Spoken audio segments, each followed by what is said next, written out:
ஆபிரகாமுக்கு தேவன் வாக்கு கொடுத்தார், உன்னை ஒரு குமாரனை பெறுவாய் என்று, அவனுக்கு ஈசாக் என்று பெயரிடுவாய். அல்லேலூயா. நட்சத்திரத்தை பார் என்ன கூடுமா, மணலை பார் என்ன கூடுமா, உன் சந்ததி அவ்வளவாய் பெருக பண்ணுவேன் சொன்னாலும் அவர் சீக்கிரத்திலே அந்த குழந்தையை பார்க்க முடியவில்லை. அல்லேலூயா. 100 வயது நெருங்கி விட்டது.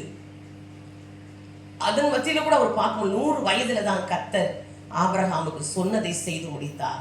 அல்லேலூயா. கர்த்தருடைய பிள்ளைகளே, அவர் வேதம் பாருங்க, நான் சொன்னதை உனக்கு செய்து முடிப்பேன். உனக்கு என்னெல்லாம் வாக்குத்தத்தம் கொடுத்திருக்கிறார். ஒவ்வொரு எனக்கு பாருங்க 1993 கவனிங்க, 93ல நான் ஒரு வாக்குத்தத்தத்தை எடுத்தேன். ரட்சிக்கப்பட்ட புதுசுல ஆரம்ப நாட்களிலே சர்ச்சைக்கு போகும்போதே நான் ஒரு வாக்குத்தத்தத்தை எடுத்தேன். ஆதியாகமம் 28ஆம் அதிகாரத்துல அதுல பார்க்கும்போது பார்த்தா, நீ போகும் இடமெல்லாம் உன் தேவனாகிய கர்த்தர் உன்னோடு இருந்து நான் உனக்கு சொன்னதை செய்யும் அளவு நான் உன்னை கைவிடுவது கிடையாது. அல்லேலூயா. அந்த வசனத்தை எனக்கு வாழ்க்கையில முதலாய் தேவன் கொடுத்த வாக்குத்தத்தம், அதுதான் ஒவ்வொரு நாளும் என் வாழ்க்கையிலே நடந்து கொண்டு வருகிறது. அல்லேலூயா. நீ போகும் இடமெல்லாம் எங்கெங்கதான் கூட்டு போறாருன்னு தெரியலையே, எங்கெல்லாம் கூட்டு போறாருன்னு தெரியலையே. அல்லேலூயா. நான் ஒரு இடமா கிடையாது, ஊழியத்தின் பாதையிலே பல இடங்களுக்கு, பல கிராமங்களிலே தங்கி ஊழியம் செஞ்சிருக்கிறோம். எங்க ஐயா கொண்டு போய் ஒரு இடத்துல விட்டுடுவாரு, அங்க ஊழியம் செஞ்சு அங்க ஆத்துமாதை பண்ண அங்க ஒரு ஃபாஸ்ட்டை போட்டுருவாங்க. அல்லேலூயா.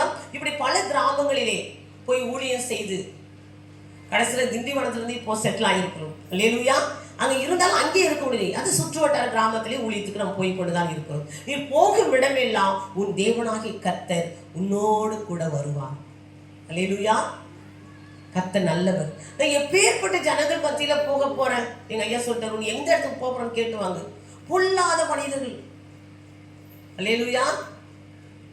நான் போகிற இடம், நான் என் கூட இருக்கிற மக்கள் எந்த இடத்துக்கு போறேன்னா பயங்கரமான ஒரு மனிதர்கள் மத்தியில போறேன்னு சொன்னார் இசைக்கேல். கலக வீட்டார் மத்தியில தான் நீ போக போற. என் கண்ணால பார்த்தேன், என் கூட இருந்தவங்களுக்கு நம்பிக்கையா பிரச்சனையை சொல்லும் போது அழகா கலகம் பண்ணி விட்டாங்க அவங்க. அல்லேலூயா. வார்த்தை நிறைவேறுது. கலக வீட்டார் மத்தியில தான் நீ கடந்து போற மகளினாரு. அதே மாதிரி அவன் கூட இருந்துக்கிட்டே குடி வெட்டினவங்களும் உண்டு, கூட இருந்தே எங்களுக்கு துரோகம் பண்ணினவர்கள் உண்டு, நாங்க பேசுற வார்த்தை கலகம் பண்ணின மனிதர்கள் உண்டு. அல்லேலூயா. ஆனா எல்லா சூழ்நிலையிலும் கர்த்தருடைய அன்பு எங்களை இருக்க பிடித்தது. அவர் அன்பு மாறாத அன்பு, அவருடைய அன்பு மாறாது. இருக்கு அவ்வளவு நெருக்கங்கள், அவ்வளவு உடைப்பு, அவ்வளவு ஏமாற்றம், கலகங்கள் ஏற்படும் பொழுதுதான் கர்த்தர்கிட்ட அதிகமாய் நெருங்க முடிகிறது. அப்போதான் இறுதி சுக்கா உடையுது. அல்லேலூயா. அப்போதான் கண்களிலே தண்ணீர் தாரையா ஊத்துது. அல்லேலூயா. தேவன் இவ்வளவு நல்லவர்.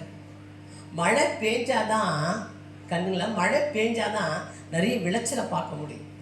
மழை பெஞ்சாதான் நிறைய விளைச்சல் வந்தாதான் எல்லாருக்கும் செழிப்பு உண்டாகும். ஆடு மாடு நம்ம எல்லாரும் என்ன பண்ணுவோம், செழிப்பார்வை. கர்த்தருடைய பிள்ளைகள் ஒடுக்கப்பட்டு, நெருக்கப்பட்டு, கலக்கப்பட்டு, உடைக்கப்பட்டிருந்தாலும் நம் கண்ணீர் வடித்து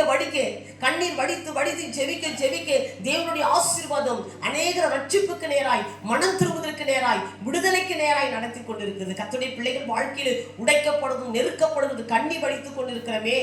கிறிஸ்து இயேசுக்கு தேவ பக்தியா நடக்கிற யாவரும் துன்பப்படுவார்கள். நான் உடைக்கப்படுகிறேன். கர்த்தருடைய பிள்ளைகள் உடைக்கப்படும் போது, நெருக்கப்படும் போது தண்ணீர் தாரையா ஊற்றி இரவும் பகலும் கண்ணீர் வடித்து ஜெபிக்கும் பொழுது கர்த்தருடைய ஆசீர்வாதம் தேசத்துக்குள் கிரியை செய்வார். அல்லேலூயா. நல்ல தேவன். கர்த்தருடைய பிள்ளைகளை ஜெபம் பண்ணுங்க. ஒரு பிரச்சனை கேள்விப்பட்டால் அதற்காக ஜெபிக்கணும். ஒரு நாள் இஸ்ரவேல் தேசத்துக்கும்